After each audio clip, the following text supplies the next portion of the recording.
नमस्कार, NBC 24 देख रहे हैं आप और मेरा नाम शशांक पांडे है। एसटीटी का मुद्दा हम लगातार उठा रहे हैं और हमेशा ये प्रयास कर रहे हैं कि हम इस मुद्दे को लेकर शिक्षा मंत्री से कभी ना कभी मुलाकात करें, लेकिन हमारी मुलाकात नहीं हो रही है क्योंकि हमें गेट पर ही रोक दिया जाता है। हालांकि अब हम गेट पर से ही जाकर खबर बनाएंगे, लेकिन आज एसटीटी में बड़ा खुलासा होगा और ये खुलासा करेंगे एसटीटी के क्वालिफाइड बंटी जी। सबसे पहले क्वालिफाइड बोले कि नॉन इन मेरिट बोले? नहीं, आप क्वालिफाइड बोले हैं क्योंकि क्वालिफाइड इसलिए बोले हैं क्योंकि क्वालिफाइड सरकार ने बोला था। हाँ। और 12 मार्च को बोला था। हाँ। पूरे 55 मिनट का प्रेस कॉन्फ्रेंस था। उस प्रेस कॉन्फ्रेंस में उन्होंने अपने शब्द शैली में कहीं भी नॉट इन मेरिट का जिक्र नहीं था। लेकिन 21 जून को जो वो बदलाव हुआ, ये बदलाव क्यों हुआ? कभी इसके पीछे आपने तलाशने की कोशिश की है कि क्यों बदलाव हुआ, इसके पीछे क्या क्या रीजंस थे? शायद हमको लगता है उस रीजंस तक अभी तक आप लोग नहीं पहुंच पाए। और मैं जहां तक हूंगा, इस क्लियरेंस को दूर करना बहुत ही जरूरी है क्योंकि बिहार के 38 जिला के छात्र छात्राओं के लिए एक सवाल है। ये मुद्दा नहीं है, उनके भविष्य का एक मापदंड है, एक आधार है, जीने का आधार है। मैं आपको बता रहा हूं, 12 मार्च को 12 विषय के साथ जब इन्होंने रिजल्ट घोषित किया था, आपको पता है 55 मिनट का प्रेस कॉन्फ्रेंस, और प्रेस कॉन्फ्रेंस में कौन लोग थे?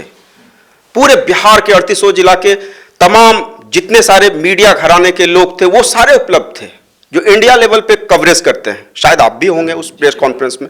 तो प्रेस कॉन्फ्रेंस में उन्होंने जो रिजल्ट का जो डाटा दिया, जो आंकड़ा दिया, वो 12 विषय के लेके दिया था। 12 विषय के लेके दिया था। तो उस प्रेस कॉन्फ्रेंस में कहीं भी एक शब्द भी उन्होंने बोला कि मेरिट और नॉट मेरिट का कॉलम हम लगाएंगे या कुछ इस तरह की बातें होंगी? इस तरह की बातें नहीं। 12 विषय को लेके था और 12 विषय को लेके बोला था शिक्षा मंत्री जी ने, और आनंद किशोर साहब जो बीसीबी के अध्यक्ष हैं, उनके अध्यक्षता में, और अपर मुख्य सचिव संजय सर और पूरे बिहार के जो जितने सारे जनता है उनके सामने ये बात हुई कि भाई ये 12 विषय को लेके ये रिजल्ट है और रिजल्ट इससे कम है जो 24,599 का रिजल्ट था। तो 12 विषय में तो कहीं किंतु परंतु था ही नहीं। फिर सरकार की आखिर कौन सी ऐसी परिस्थिति बन गई, उन्होंने रिवाइज रिजल्ट कर दिया। और रिवाइज रिजल्ट क्या, तो 3 विषय के लेकर रिजल्ट था। आपको पता होना चाहिए 106 विद्यार्थी के साथ 2 अप्रैल को एग्जाम कंडक्ट करवाए थे और उसके बाद 3 विषय के साथ रिजल्ट आना था। वो रिजल्ट आना था 22 जून को, लेकिन उसको भी आनंद फानन में इन्होंने 21 जून को पूरे टोटल 15 विषय का रिजल्ट को इन्होंने रिवाइज कर दिया। और पूरे रिवाइज रिजल्ट करके और डाटा कहीं ना कहीं 80,402, वो कब? 30 जून 2021 को पूरा डाटा 80,402, और 80,402 का जो आंकड़ा वो दिए हैं, आज तक देख लीजिए, आप लोग इतना कवर किए हैं मीडिया में, कभी भी आप देखे होंगे डाटा को, आज तक वो एक्सप्लोर नहीं किए। क्यों नहीं एक्सप्लोर कर रहे हैं? क्या रीजन है? आप जाते रहे होंगे शिक्षा विभाग में, शिक्षा मंत्री से मिलने जाते रहे होंगे। आनंद किशोर साहब जो हैं बिहार विद्यालय, मेरी बात सुन लीजिए, मेरी बात को कंटिन्यूड हो जाने दीजिए, फिर आप अपनी बात को। बिहार विद्यालय परीक्षा समिति के अध्यक्ष आनंद किशोर साहब से भी मिलने जाते रहे होंगे। उसके बाद अपर मुख्य सचिव संजय सर से भी मिलने जाते रहे होंगे। आज तक कोई भी क्लियरेंस उन्होंने क्यों नहीं किया? क्यों नहीं अपनी बात को रखना चाहते हैं? क्यों मीडिया को देखते ही वो कहीं ना कहीं वो शटडाउन की स्थिति में हो जाते हैं? आपको पता, कुछ दिन पहले हमारे एक मीडिया कर्मी गए हुए थे शिक्षा मंत्री के प्रेस कॉन्फ्रेंस में, उन्होंने बोला था कि ये हुआ है सर, मैटर क्या है? तो उनको वहां पर से उनको शायद वहां से उनको कहा कि आप साइलेंट हो जाइए, हम इसके आगे कुछ नहीं बोलेंगे। तो आखिर ऐसी कौन सी परिस्थिति बनी है, क्यों हुआ? इस चीज को मंथना करने की जरूरत है, ये इस चीज को समझने की जरूरत है कि आखिर इतना बड़ा फेरबदल आखिर क्यों हुआ। इस चीज पे प्रकाश आप डालेंगे कि नहीं? 12 विषय को लेके कहीं किंतु परंतु नहीं था, 3 विषय को लेके था किंतु परंतु। तो 3 विषय में ना आप चेंज करते कि हम कहते हैं अगर आपके घर में कोई प्रॉब्लम हुआ तो समस्या तो एक चीज को लेके होता है कि सारे चीजों को लेके समस्या होता है। मान के चलिए अगर एक जिला में समस्या है तो उस पार्टिकुलर जिला के ऊपर ना फोकस आप कीजिएगा कि 37 जिला को आप चेंज करने की बात कीजिएगा। ऐसा आपने आज तक देखा इतिहास में? कभी इतिहास के पन्नों में आप लोग भी पढ़ते रहे हैं, ऐसा हुआ है कि एक सब्जेक्ट में चेंज हुआ है तो सारे सब्जेक्ट में हम चेंज करेंगे? ऐसा हो नहीं सकता। इसमें जरूर कुछ ना कुछ एक बहुत बड़ा, क्या कह लीजिए, क्या हुआ है, ये आप लोग को सबको पता है। कुछ घालमेल हुआ है, जरूर घालमेल हुआ है। अगर घालमेल नहीं हुआ तो आज तक नेट पे रिजल्ट इन्होंने क्यों नहीं डाला? मैं कह रहा हूं कि आज एग्जाम हुए कितने दिन हो गए? 12 मार्च को हम लोग का रिजल्ट आया, मैं हिंदी से हूं, 12 मार्च को रिजल्ट आया, उसके बाद से आज तक देख लीजिए हम लोग कहीं न कहीं चरणबद्ध तरीके से लड़ ही रहे हैं, चाहे इस खेमे के लोग हों चाहे उस खेमे के लोग हों। लेकिन देखिए तो आज सच्चाई के पटल पे हम लोग बहुत ही पीछे हैं, लड़ रहे हैं। लड़ाने का काम कौन कर रहे हैं? ये विभाग कर रही है, बिहार विद्यालय परीक्षा समिति कर रही है। हम तो उन लोगों को भी कहते हैं कि आप लोग आइए, साथ में आइए। और बिहार में ऐसे भी 3.5 लाख से ऊपर सीट खाली है, और एग्जामिनेशन आपको पता है एस्टेट 2011 में हुई, उसके बाद आज 2019 में हुई। 2019 में आके फिर ये आप इस बात को समझिए कि एग्जाम फरवरी में ऑफलाइन हुआ 2020 में, लेकिन उस एग्जाम को भी कहीं ना कहीं रद्द कर दिया गया, जबकि 2 सेंटर पे एग्जाम एक्चुअली कैंसिल हुआ था। पूरे रिजल्ट को कैंसिल करने का क्या औचित्य था? हमारे बहुत सारे साथियों को उस समय भी बाहर कर दिया गया। और उसके बाद वो कौन लोग थे जो इस एग्जाम पूरे एग्जामिनेशन को रद्द करवाए, और क्यों करवाए? उनसे ये सवाल आप करिएगा। तो ये सबसे बड़ा सोचनीय प्रश्न है। और उसके बाद फिर आप आनन फानन में इलेक्शन के मिड टाइम पे आके आप एग्जाम कंडक्ट करवाते हैं। बहुत सारे साथी बहुत दूर दूर से आके, मैं खुद भागलपुर से आके अपना 4 व्हीलर रिजर्व करके मैं पटना आके एग्जाम दिया। 9 सितंबर से 21 सितंबर के बीच में एग्जाम कंडक्ट हुआ। उसके बाद फिर एग्जाम को हाई कोर्ट के दहलीज पे ले आके उनको लटका दिया गया। तो कौन लोग लटकाए? इस चीज को भी तलाशने की जरूरत है। कौन लोग थे? एग्जाम को क्यों आप उस समय भी सिलेबस का आधार बना के कोर्ट केस कर दिए? इस चीज को भी आप तलाशिए। तो कौन लोग हैं? अपने ही लोगों में कोई हैं, मैं नाम नहीं बोलूंगा, जो अभी मसीहा बने हुए हैं, फ्रीडम फाइटर बने हुए हैं। वो चिल्लाते रहते हैं आए दिन कि हम ये कर रहे हैं, हम वो कर रहे हैं। देखिए, छात्र कोई भी हो, हम हो या आप हो, मुद्दा सबका एक है, सबको नौकरी चाहिए। सब चाहता है कि अपना एक सेटल डाउन। आप एनवीसी 24 पे काम कर रहे हैं, किस लिए काम कर रहे हैं? आगे बढ़ने के लिए, जीवन में प्रगति करना चाहते हैं, उन्नति करना चाहते हैं। अगर उन्नति हमको मिले तो इसको रोकने से क्या मतलब है? कुछ लोग हमारे साथी बोलते हैं, हम कहेंगे खेमाबाजी में तो सरकार ने बांट ही दिया। उस साइड के भी लोग बोलते हैं कि हम बहुत ही एजुकेटेड हैं, टॉप क्लास रैंकर हैं। भाई ठीक है, बुद्धिजीवी हैं भाई, आप ठीक है, आपका बुद्धिजीवी का हम सम्मान करते हैं। लेकिन कब कब आप सम्मान करते हैं तो इसका यह मतलब नहीं कि आप हमको हमेशा अपमानित करते रहें। और आप कहीं ना कहीं अपमानित जैसे शब्दों का इस्तेमाल करते हैं, जो सरासरी गलत है। यहाँ रुकना चाहेंगे। आपने कहा कि कौन लोग हैं जो एग्जाम कैंसिल करा दिए, कौन लोग हैं जो इस मुद्दे को मतलब कोर्ट के दरवाजे पर खड़े कर दिए।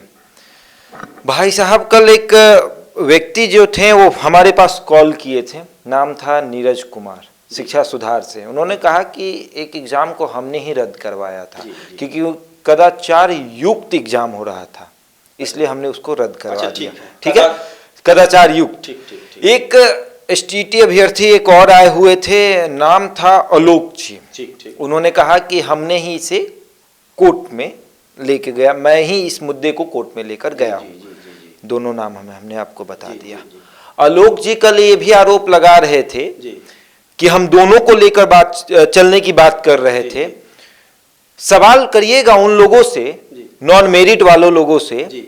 अभी हम आपको नॉन मेरिट कह रहे हैं तो थोड़ा सा बुरा भी लग रहा होगा, चलिए क्वालिफाइड कह देते हैं आपको, कि कभी रिक्ति बढ़ाने के लिए उन्होंने कभी सड़क पर प्रदर्शन किया है या कभी शिक्षा मंत्री से मुलाकात की है? आप एक चीज बता दीजिए, उन्होंने तो बोल दिया कि 2 एग्जाम हम रद्द करवा दिए। आप एनबीसी 24 में जितने सारे पत्रकार महोदय, ये एनबीसी 24 ने और भी सारे चैनलों के, मेन स्ट्रीम मीडिया हो, यूट्यूब चैनल वाले हो या कोई भी है, जितने सारे क्वालिफाइड भी साथी हैं जो जाते हैं, हमको एक चीज बताइए, आज लोग जब तक ये लोग जाते रहे हैं क्या कुछ निकल के आया? ये लोग कौन होते हैं? ये बोलते हैं कि हमने रद्द करवाया। हमने तो आज तक नहीं बोला। मैंने तो हमेशा एक जायज मांगों के साथ पटना की धरती पे आया हूं और अभी भी आया हूं एक जायज मांगों के साथ ही, और मैं रहूंगा, लड़ूंगा और तब तक लड़ूंगा कि जब तक कि मुकाम हासिल ना हो जाए, जब तक कि हमको सफलता ना मिले। जो सरकार ने बोला है, अगर सरकार हमको हक देना चाह रही है, सरकार ने जो बात को बोला था 12 मार्च के हिसाब से 12 विषय को लेके बोला था, और ये लोग जो हैं, 2-3 नाम आपने, मैं नाम नहीं बोलना चाह रहा था लेकिन आपने नाम उन लोग का बोला है, तो उनसे ये सवाल कीजिए, अगर आपने रद्द करवा दिया तो आप ये लोग क्या कर रहे हैं फिर? ये पटना में जो बैठ के ये लोग अपना, या जहां से भी ये लोग आते हैं, ये लोग कर क्या रहे हैं? क्यों नहीं सिस्टम में सच्चाई पब्लिक डोमेन में लाना चाहते हैं। वो आप लोग नहीं करना चाह रहे, वो तो उन्होंने साफ कहा कि हम नॉन मेरिट और मेरिट को लेकर चलना चाह रहे थे, लेकिन नॉन मेरिट वाले लोग ये आजकल भटक गए हैं। एक चीज आप बताइए, आज तक देख लीजिए मीडिया में जितना भी बाइट दिया गया, कितने सारे क्वालिफाइड अभ्यर्थी आके पब्लिक डोमेन में या आपके एनबीसी 24 पे आके बोले हैं? हमको एक चीज बताइए तो, कितने सारे लोग बोले हैं? ऐसे कई सारे साथी हैं, मैं खुद हूं, लेकिन आपको आप देखिए मेरा कई सारा ऐसा, कहीं मेरा देख लीजिए कोई यूट्यूब चैनल हो या मैंने कहीं कोई ऐसा कोई अपना कोई संगठन बना के रखा हो, मैंने तो ऐसा कुछ नहीं कहा है। मैंने जब भी कहा है सबको साथ लाने की बात कहा है। जब अगर सरकार आंकड़ा दे रही है 80,402, तो 80,402 को आपको क्या तकलीफ है? 2 विषय के लेके है दिक्कत, हम मानते हैं कि कंप्यूटर साइंस, सोशल साइंस में तो वेटिंग, अगर उनको रिजल्ट दे दिया जाए फॉर द फ्यूचर, सरकार के पास सीट सफिशिएंट है, 3.5 लाख से ऊपर सीट, अगर उनको नौकरी देगा तो इन लोग का आपत्ति क्या है? इनको दिक्कत क्या है? और ये बोल रहे हैं कि कोर्ट केस में हम एग्जाम रद्द करवाए हैं, हम सिलेबस को लेके केस किए। आखिर आप बार बार केस क्यों खेलना चाह रहे हैं? क्यों बार बार आप कोर्ट के पटल पे उलझा के रखना चाहते हैं? और उलझा के आप क्यों रखना चाह रहे हैं? विद्यार्थी को क्यों गुमराह करते हैं? विद्यार्थी को सही चीज को फ्लैश कीजिए ना। हम ये नहीं कर रहे, सरकार ने तो कर दिया जो करना था, लेकिन आप लोग भी तो वही कर रहे हैं जो सरकार चाह रही है। आप जायज मांगों के साथ आइए ना, हम आपका मोस्ट वेलकम करेंगे। हम परसेप्शन कभी नहीं बनाते हैं। आज तक हमारा कोई भी वीडियोस देख लीजिए, बहुत सारे चैनलों में हमारे वीडियोस, आपने हमको पहले भी कवर किया, ज्ञान भवन के सामने 26 अक्टूबर को आपने कवर किया। और आपने ये चीज मुझे याद है, मैंने एक जिक्र किया था आपसे मेरिट और नॉन मेरिट, तो आपने कहा था ये बात मत करिए, मेरिट और नॉन मेरिट मत करिए, आप क्वालिफाइड की बात करें। अब मैं आपकी ये सराहना करता हूँ, ये बात आपने कही। देखिए, सरकार ने इस बात को पूरी, उस दिन भी मैंने बोला था, आज भी मैं बोल रहा हूं, सरकार ने उस बात को पूरी तरह से क्लियर कर दिया था। 12 विषय को लेके कहा था। 12 विषय में कौन कौन विषय थे? 12 विषय में जो विषय नहीं थे, उर्दू, संस्कृत और साइंस के थे। उस विषय को लेके कहीं ना कहीं दिक्कत थी, लेकिन 12 विषय में तो कहीं किंतु परंतु नहीं था। 55 मिनट का प्रेस कॉन्फ्रेंस है, उस 55 मिनट के प्रेस कॉन्फ्रेंस में कभी तो डाटा उसमें एक्सप्लोर कर सकते थे। तमाम मीडिया के जगत के तमाम लोग थे, दिग्गज लोग थे। इतना बड़ा भूल चूक कैसे हो सकता है? 12 मार्च को ये लोग क्यों भूल जाते हैं? हमारे जो अपोजिट साथी हैं वो क्यों भूल जाते हैं? हम तो फिर भी उन सबको कहते हैं कि हम सबों के साथ हैं, लेकिन वो लोग ऐसा नहीं चाहते हैं। वो लोग सिर्फ अपना मकसद को साधना चाहते हैं, और अगर वो अपना मकसद को साधना चाहते हैं तो करते रहिए, ये चलता रहेगा। और ये लड़ाई बहुत बड़ी है शशांक भाई, ये लड़ाई बहुत लंबी खींची जाएगी। ये पंचवर्षीय योजना के तहत ही चलेगी, ये लंबी जाएगी। और सरकार चाहती है, सरकार इस चीज को क्लियर नहीं करना चाहती है। मैं आपको बता दूं, चाहे 94,000 का देख लीजिए मामला हो, प्रदेश अध्यक्ष हमारे राजेंद्र सर से हमारी हमेशा बातचीत होती रहती, बहुत मैं उनका सम्मान करता हूं। वो हमेशा देखिए कि मुद्दे के साथ आते रहते हैं। चाहे हमारे बिहार एसएससी का मामला देख लीजिए, 7 साल से उसका मामला लटका के रखे हुए। दिलीप सर का भी इधर अरेस्टिंग हुआ, उसके बाद ही ये काउंसलिंग का डेट क्लियर आउट किए। फिजिकल टीचर वाले का देख लीजिए, कैबिनेट से पास होते होते कितना टाइम लग गया, अभी तक उनको ज्वाइनिंग नियुक्ति पत्र नहीं मिला है। तो ऐसे कई सारे ऐसे मुद्दे हैं जिस मुद्दे में कहीं ना कहीं विद्यार्थी, हमारे पूर्व के जो छात्र हैं 2011 स्टेट क्वालिफाइड हैं, उनका देख लीजिए मामला, उनका 33,916, वो भी हाईकोर्ट के दहलीज पे होके निकला है, उनको भी रोके हुए हैं सरकार ने। क्यों रोके हुए हैं? और हमको इलेक्शन से क्या मतलब है? अरे हमारा एक जायज मांग है, और बिहार का भविष्य विद्यार्थियों के भविष्य पे ही टिका हुआ है। लेकिन सरकार कहीं ना कहीं सिस्टम में जो लोग बैठे हुए, पता नहीं क्या विडंबना है। आपको हम ये कहना चाह रहे हैं, देखिए हमारे जो साथी लड़ रहे हैं वो अलग है उनका इशू, लेकिन हम ये कहना चाह रहे हैं कि वो जो हमारे पदाधिकारी हैं, चाहे हमारे अध्यक्ष आनंद किशोर सर हैं, चाहे हमारे अपर मुख्य सचिव संजय सर हों, चाहे हमारे शिक्षा विभाग के शिक्षा मंत्री विजय कुमार चौधरी सर हों, उनसे आप पूछिए कि कब तक इस तरह का मामला आप लटका के रखिएगा? मिलेंगे तब ना। क्यों नहीं मिलना चाहते हैं? अब मैं आपसे ही पूछ रहा हूं, क्यों नहीं मिलना चाहते हैं? अब मिलना तो इसलिए भी नहीं चाहते होंगे कि उनको डर है कि उनका कहीं खुलासा नहीं हो जाए। नहीं, किस चीज का डर? नहीं, किस चीज का डर? किस चीज का डर? जो गलती किए हैं। क्या गलती किए हैं? गलती तो पहला गलती ये था कि 30,000 सीट था और 80,000 अभ्यर्थियों को क्वालिफाइड कर दिया गया, और कहा गया कि सबकी नौकरी पक्का। 37,000 सीट था, 80,335 सीट था, 37,365 सीट था, और 80,000 अभ्यर्थियों को क्वालिफाइड कर दिया गया, और कहा गया कि सबकी नौकरी पक्की। अच्छा, एक बात बताइए, 80,402 का ये डाटा दिए हैं, तो डाटा आप सिर्फ शो कर देते हैं कंप्यूटर पे, वो डाटा हो जाता है, या रिजल्ट पब्लिश करते हैं जिला वाइज, जैसे मैट्रिक का रिजल्ट होता है, इंटर का रिजल्ट होता है, पब्लिश होता है। तो आखिर इसको रिजल्ट को पब्लिश करने में इनकी क्या परिस्थिति? आज मैं गया हुआ था बीसीबी में गया हुआ था, बिहार विद्यालय, हाँ मैं गया हुआ था, मिले आपसे? मैं टीटी सेल में गया हुआ था, मैं मिलने की कोशिश भी किया। मुझे पता चला था कि कुछ चीजें ऐसी हो रही है रिजल्ट के रिगार्डिंग, लेकिन वहां कोई अधिकारी मिलने के लिए तैयार नहीं है। कर्मचारी से मिला तो बोला कि रिजल्ट के ऊपर काम हो रहा है, लेकिन काम क्या हो रहा है ग्राउंड रियलिटी पे मैं पूछना जैसे एनसीटी जैसे जानते हैं कि वो एस्टेट वाले विद्यार्थी हैं, वो एकदम उनसे कोसों दूर वो भागना चाहते हैं। भाई क्यों? स्टेट का नाम सुनते हैं बस वो एकदम मिलने के लिए तैयार ही नहीं है। भाई क्यों नहीं मिलने के लिए तैयार है? मैं भागलपुर से आया हूं, 250 किलोमीटर का सफर तय करके आज 2 दिन से मैं पटना में धक्के खा रहा हूं। क्यों खा रहा हूं? हमारे पास भी बहुत सारे वर्कआउट हैं, सारे विद्यार्थियों के पास बहुत सारे वर्कआउट हैं, क्यों आप उसको रोके हुए हैं? रिजल्ट तो कम से कम एज आप पब्लिश कर दीजिए, एटलीस्ट मतलब रिजल्ट दे दीजिए उनको, क्यों रोके हुए हैं रिजल्ट को? और जहां तक बात है कि हमारे आनंद किशोर सर का, मैं आपको बता दूं, जब ऑफलाइन एग्जाम कैंसिल हुआ था उस दौरान में हमारे पुराने साथी, पुराने नेतृत्वकर्ता कह सकते हैं, हम तो उनको नेता नहीं कहेंगे, नेतृत्वकर्ता, उनके ऊपर एफआईआर हुआ। 10-10 लोगों पे एफआईआर हुआ, 10-10 लोगों। जी हमारे पास सबूत है, ये देख सकते हैं, सबूत है। उनके कायदे से उनके नाम पे एफआईआर हुआ, उनको बेल कराना पड़ा। आखिर क्या परिस्थिति बनी थी उस समय एफआईआर हुआ? अभ्यर्थियों का एफआईआर? जी एफआईआर हुआ, एफआईआर की मेरे पास कॉपी तक है, और मैं कहूंगा तो मैं उनको आप ला सकता हूं, उनके नाम है, मेंशन आउट है, आप देख सकते हैं। और आपको ये चीज जो हुआ उन सबको बेल कराना पड़ा। ये जो एफआईआर की कॉपी है इनके पास, ये हम अपने वीडियो एडिटर को बोलेंगे कि इनको थोड़ा सा स्क्रीन पर लगा दे, ताकि सभी अभ्यर्थी देख पाए कि किन किन लोगों पर। ये तो हम सार्वजनिक कर सकते हैं, कोई इशू नहीं, कर सकते हैं। तो इन 12 लोग की जो नाम है 10 लोगों पे, 10 लोगों पे। ये पिछला ऑफलाइन एग्जाम जो बोल रहे हैं कि हम मसीहा बने हुए थे, हम एग्जाम के लेके हम रिगार्डिंग हम लड़ रहे थे जायज मांगों के साथ, हम नाम नहीं बोलेंगे, फिर अपने नाम उनका कैंसिल करवाने के लिए। तो ये एफआईआर हुआ, तो वो लोग कहां थे उस समय? उनका नाम कहीं भी नहीं, उनका नाम कहीं नहीं है। क्यों नहीं? काम नाम है नहीं है उनका मेंशन आउट, कैंसिल कराया तो उनका भाई उनका नाम क्यों हुआ? उन पे एफआईआर हुआ, वो लोग कहां थे जो मसीहा बने हुए थे? आज बहुत सारे ऐसे मसीहा बने बैठे हुए हैं पटना के अंदर में। हम उन मसीहाओं से पूछना चाहते हैं, कब तक आप ऐसे ही गेम खेलते रहिएगा, एक दूसरे को आरोप प्रत्यारोप करते रहिएगा, और अपना एक तरह से कह लीजिए शशांक भाई, हम बोलना नहीं चाहते हैं, अपना दुकान आप चलाते रहिएगा। अरे दुकान वहां पे चलाइए, किसी के जीवन के साथ खेलने से क्या फायदा आपको? सबकी जिंदगी है, सबको नौकरी चाहिए। सब कहीं ना कहीं एग्जाम दे के पास हुए थे, विदाउट एग्जाम के कोई पास नहीं हुए थे। और 12 मार्च का रिजल्ट को आप क्यों भूल जाते हैं? 12 मार्च को आप क्यों नहीं अपने मेंशन आउट में इस बात को रखते हैं? 21 जून की ही बात को आप क्यों रखते हैं? और 26 का जब लेटर जारी हुआ तो आप उसको तुगलकी फरमान बोलते हैं। क्यों बोलते हैं आप?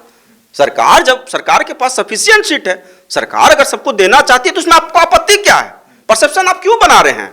आपका लगता है सबसे बड़ा दुश्मन ये सारे क्वालिफाइड अभ्यर्थी हैं, आपको लगता है कि हम बैकफुट पे हैं, मास्टर स्ट्रोक इन लोग के पक्ष में चला जाएगा। भाई जब सरकार के पास सफिशिएंट सीट है, सबको मौका मिलेगा, सब नौकरी में जाएंगे, तो इसमें आपको आपत्ति क्या है? एक सवाल और रहेगा, सवाल ये भी रहेगा कि आरोप लगते आया है आप लोगों पे भी, नॉन इन मेरिट के कुछ लोग जो नेतृत्व कर रहे हैं और चाहे मेरिट के लिए, उनपे ये आरोप लगते आया है कि वो लोग पैसा उगाही करना चाहते हैं। देखिए एक बात मैं आपको बता दूं, मैंने पहले भी, मैं 21 तारीख को जब रिजल्ट आया था मेरिट और नॉट मेरिट का कॉलम लगा के, तो 22 को हमारे कुछ साथी यहाँ जरूर एकजुट होकर लड़ाई लड़ रहे थे और पूरी ताकत में वो थे। 22 को मैं वो लड़े, मुझे पता चला, मैं तो खुद सेटबैक था, मैं तो गया, मैं तो सोचा कि हो गया अब कहानी जो भी होना था। लेकिन जब मैंने देखा यहाँ पे तो मेरे अंदर में भी गुस्सा था कि भाई मैंने तो पूरा मिठाई बांट दिया था अपने पूरे मोहल्ले में मिठाई बांट दिया था कि नौकरी 12 मार्च के हिसाब से। हमें मैंने पूरा मोहल्ले में जो सर्किल, पूरे मैंने रिलेटिव में सर्किल में, मैंने अभी भी आप फेसबुक पे देख सकते हैं, मेरा बंटी को पार्टी किया था। बहुत सारे ऐसे साथी थे, कितनों का तो शादी भी लग गया था, कितने की शादियां टूट गई। इतना बड़ा गेम प्लान, ये कोई इलेक्शन चल नहीं रहा था, ये जीवन वाली बात थी। और सरकार बोलती है कि ये लोग बोलते हैं कि ये भूल था। अरे भूल क्या होता है? और फिर 21 जून को जब रिजल्ट आया, रिजल्ट आना था 22 जून को, लेकिन 21 जून को आनंद फानन में क्यों? ये सवाल आप उनसे पूछिए, ये सवाल अधिकारियों से पूछिए, ये शिक्षा मंत्री साहब से आप पूछिए। रिजल्ट 22 जून को आने वाला था, वो 21 जून को क्यों आया? और अगर आया तो आज तक उसके पटल पे क्यों नहीं, इसको क्लियरेंस क्यों नहीं करना चाह रही? क्यों इसको मामला को 6ठा चरण 7वां चरण करके प्रोसेस दर प्रोसेस रखना चाह रही है। और मैं आपको बता दूं, ठीक है हम लोग आंदोलन किए, 22 को 23 को हमारे साथी यहाँ लड़ रहे थे, मैं भी 24 को, मैं भी बहुत वायरल हुआ। पूरे बिहार में जितना मेरा वीडियो वायरल हुआ, मेन स्ट्रीम मीडिया हो ऑफ स्ट्रीम मीडिया हो, मैंने आज तक ना कोई दुकान खोला, ना कोई मैंने अपना चैनल बनाया। आप हमको देखेंगे जब भी हम बोले हैं किसी चैनल पे ही जाके बोले हैं, या जब भी यहाँ पर रिकॉल हुआ है परमिशन के लेके, आंदोलन के लेके, तभी मैं आया हूँ। और आया हूँ तो मैं क्लियर कट बोलता हूँ, घुमा फिरा के मुझे बोलने की आदत नहीं है। और मैं इस बार भी आया हूँ तो मैं तमाम बिहार के 38 जिला जितने सारे एस्टेट 2019 पास आउट है, मैं उनको भी कहूंगा आंदोलन के लिए आप लोग तैयार रहिए, लड़ाई हम तो लड़ेंगे ही। और इसी दिसंबर माह में हमको लड़ना है। परमिशन के लिए मैं लगा हुआ हूं, परमिशन ग्रांटेड होगा जैसे ही, आप लोग तैयार रहिए। सरकार को हम लोग मनवा के रहेंगे। सरकार क्यों नहीं मानेगी? जब सरकार 12 मार्च को बोली थी तो उस बात को रिपीट ऑन 26 तारीख को किया था। और अगर सरकार फैसला हमारे खिलाफ में लेगी तो हम लोग छोड़ने वाले में से नहीं है। स्टेट अभ्यर्थी फिर सड़कों पे उतरेंगे, निश्चित तौर पे हम उतरेंगे, इसी दिसंबर माह में उतरेंगे। अभी डेट फाइनलाइज नहीं हुआ है, लेकिन इस दिसंबर में 26 तारीख के बाद किसी भी एक डेट में हम लोग उतरेंगे। लड़ाई बड़ी होने वाली, एकदम लड़ाई बहुत बड़ी होगी। एक सवाल और रहेगा, आखिरी सवाल रहेगा जी। शिक्षा मंत्री ने कहा था कि पंचायत चुनाव बीतते ही आपकी नौकरी पक्की हो जाएगी, आपको नौकरी मिल जाएगा। पंचायत चुनाव खत्म हो गया है, लगभग 10 दिन हो गए हैं पंचायत चुनाव।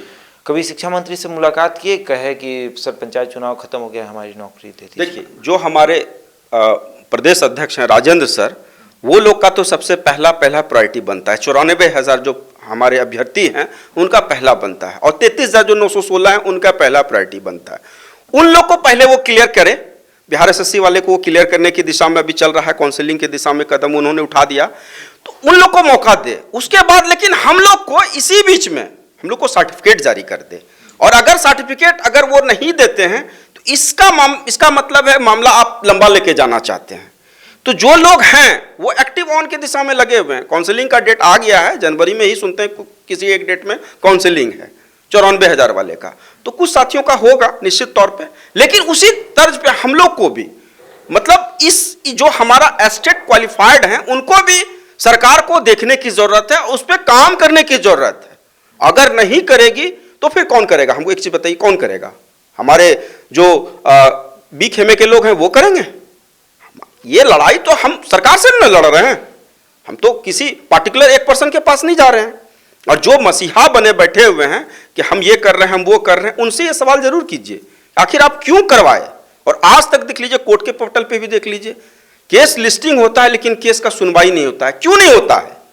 हाईकोर्ट तो उनका है, सरकार में है, वो चाहे तो केस लिस्टिंग, आज देखिए जून से जो केस हो रखा है आज तक देखिए लिस्टिंग ही हो रहा है, केस चल रहा है। सरकार ने भी खुला आमंत्रण दे दिया, जितना चाहो आप केस करो, केस करते रहो। केस करने से क्या सॉल्यूशन निकल जाएगा?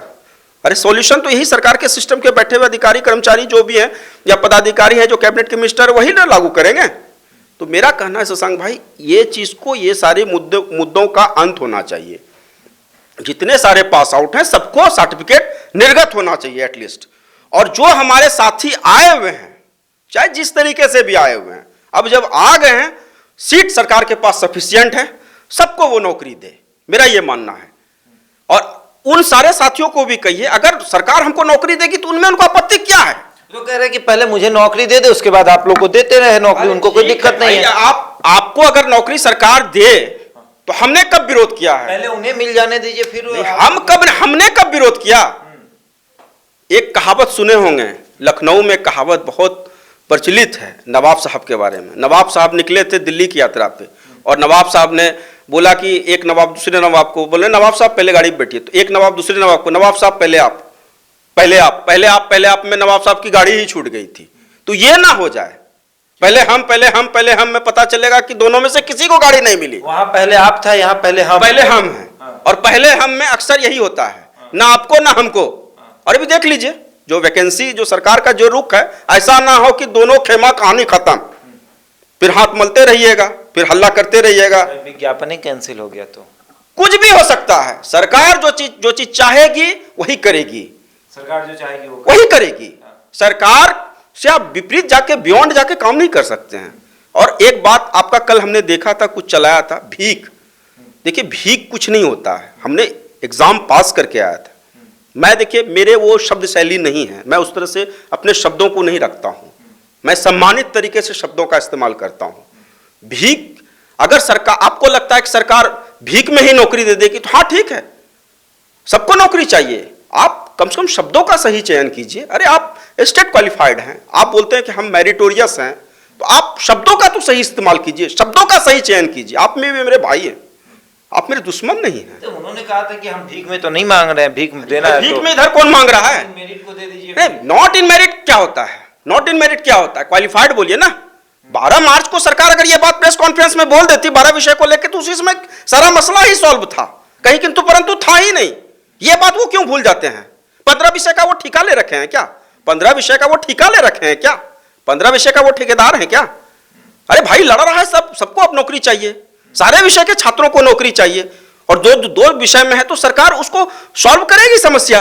आप उस सारे विषय को लेकर आप घसीटे जा रहे हैं, मतलब क्या आप चाहते हैं? क्या आप चाहते हैं कि मामला उलझाए रखें और अपना कहीं ना कहीं अपनी चीजों को हम पूर्ति करते रहें, सब्सक्राइबर बढ़ाते रहें या अपना प्रोपेगेंडा फैलाते रहें? देखिए हम उनमें से नहीं है शशांक जी, हम एक सही चीज को सही तरीके से सही लोगों के बीच में, ताकि बिहार के जो पढ़े लिखे एजुकेटेड पर्सन है उनको समझ में आना चाहिए। मतलब आपका कहना यह है कि एसटीटी के नाम पर कुछ लोग हैं अपना यूट्यूब चैनल बना लिए हैं, कुछ लोग हैं मतलब यूट्यूब चैनल के माध्यम से ही अपनी बात को रख रहे हैं। आपको एक बात बता देते हैं शशांक भाई, आप NBC 24 पे काम कर रहे हैं, आप तो एज एन मीडिया पर्सन हैं, हम आपका सम्मान करते हैं, लेकिन जो लोग कर रहे हैं क्या वो उसके अधिकारी हैं? ऑथोरिटी है उनका, है उनके पास है? उनका सब्सक्राइबर देखिए, उनका देखिए अकाउंट ओपन हुआ है। हमने क्या आज तक अकाउंट ओपन किया? हमने कभी नहीं किया।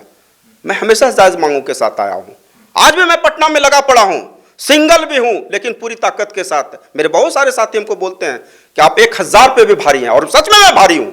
आज मुझे बुलाए डिबेट में, मैं डिबेट में, एक सही डिबेट में, सही जगह पे, गलत लोगों के अनुशंसा, आपको डिबेट में, मैं डिबेट में सही लोग होने चाहिए, सही लोग के साथ बुलाऊं, जिन पे दाग ना हो, बिल्कुल जिन पे दाग ना हो, बिल्कुल बुलाऊंगा आपको डिबेट, जिन पे दाग ना हो। आपको डिबेट में आना पड़ेगा बंटी जी, हम आपको बुलाएंगे डिबेट में। और देखिए एसटीटी जो अभ्यर्थी हैं लगातार अब कह रहे हैं कि मेरिट और नॉन मेरिट मत करिए, क्वालिफाइड बोलिए ना बंटी जी, आपको क्वालिफाइड बोलना पड़ेगा, नॉन इन मेरिट नहीं बोलना। नॉट इन मेरिट क्यों आप कह रहे हैं? हाँ। 12 मार्च के हिसाब से चलिए ना, तो नॉन इन मेरिट अब बर्दाश्त नहीं होगा, एकदम नहीं। हाँ, क्यों बर्दाश्त करें? क्वालिफाइड होगा, एकदम क्वालिफाइड होगा। चलिए, तो अब इनका कहना है कि हमें क्वालिफाइड करिए और बहुत जल्द हम पटना की सड़कों पर उतरेंगे और नौकरी तो हम लेकर रहेंगे, नौकरी छोड़ेंगे नहीं। ऐसे ही तमाम खबरों के लिए जुड़े रहे हमारे साथ और देखते रहे NBC 24। और एक बात और, अगर आपने हमारे चैनल को अभी तक सब्सक्राइब नहीं किया है तो सब्सक्राइब कर दीजिए और इस खबर को ज़्यादा से ज़्यादा शेयर करिए, ताकि आपका मुद्दा जो है काफ़ी लोगों तक पहुँचे, ज़्यादा से ज़्यादा लोगों तक पहुँचे।